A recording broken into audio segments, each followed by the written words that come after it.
you very much and good morning. I know I'm the one standing between you and your lunch, so I will make this brief. I was part of that group that implemented the first Earth Hour in the Philippines in 2008. As most of you know, it's a campaign asking people to switch off their lights for 1 hour to show that they care about climate change. My job was to go door to door all along Rojas Boulevard to explain what that campaign was all about. And they all thought we were talking about a scheduled brownout. Seeing how Earth Hour has grown and endured over 15 years, what we learned is that people do act if they know and care about something. If what we ask is within their means, and there is a platform for them to be part of something bigger. Climate change, it's no longer a looming threat, but something we're living through, disaster after disaster. And solving the climate crisis is also called the moonshot of our time. But with this moonshot, the consequence of failing is existential. There will be losses that no amount of mitigation or adaptation or money will prevent. Our NDCs, nationally determined contributions, are our country's climate action plan.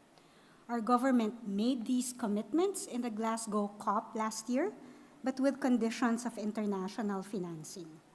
In the Egypt COP this year, the discussion on climate finance and loss and damage all advanced. However, there are risks to that financing as wealthy countries focus on their own domestic and regional concerns, such as rebuilding the Ukraine and their own energy security and recovering from the pandemic. The national governments will try to reach agreements in COP, but we, as non-state actors, can reach agreements much more quickly and have climate initiatives implemented and financed.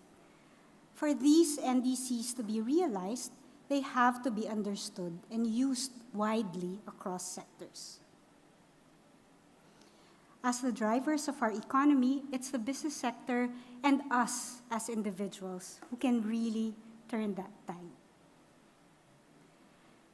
The opportunity is to chart that green path together, addressing both the direct and indirect drivers to bend these curves.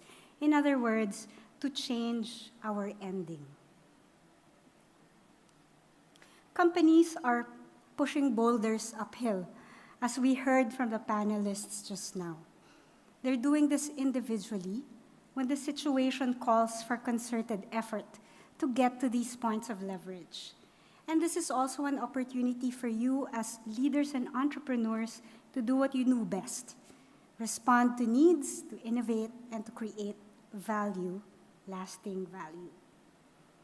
We hope that this group will also not miss the chance to represent our country's concerns at the Climate COP as non-delegation members.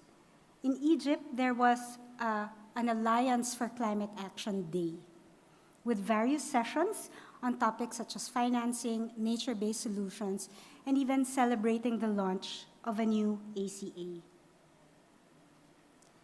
There is global momentum on these alliances. So far, 10 national alliances, each unique in how they started and in their activities, but all united towards a 1.5-degree future. And I would be very happy to facilitate an exchange with these ACAs among the group, hopefully from here, who would put in their names and agree to be part of that founding group of a Philippine Alliance for Climate Action. So some ideas for that alliance. Number one, membership would be primarily non-state actors and even sub-national governments, and that the content include both mitigation and adaptation. And taking from Secretary Tony's input this morning, that we include disaster risk reduction. that it is a coalition that walks the talk through some proof of commitment. And we suggest that that commitment should be GHG measurement to start with, given the idea that we cannot manage properly what we do not measure correctly. These alliances for climate action are expected to show results in 3 areas: in individual and collective climate action, in public engagement, and policy advocacy. And the future founding group, which we hope will be some of you here today, would discuss the whats, the hows, and the whens of those 3 areas. Our commitment as WWF would be to help Philippine companies set science-based targets through our Corporates for a Better Planet initiative.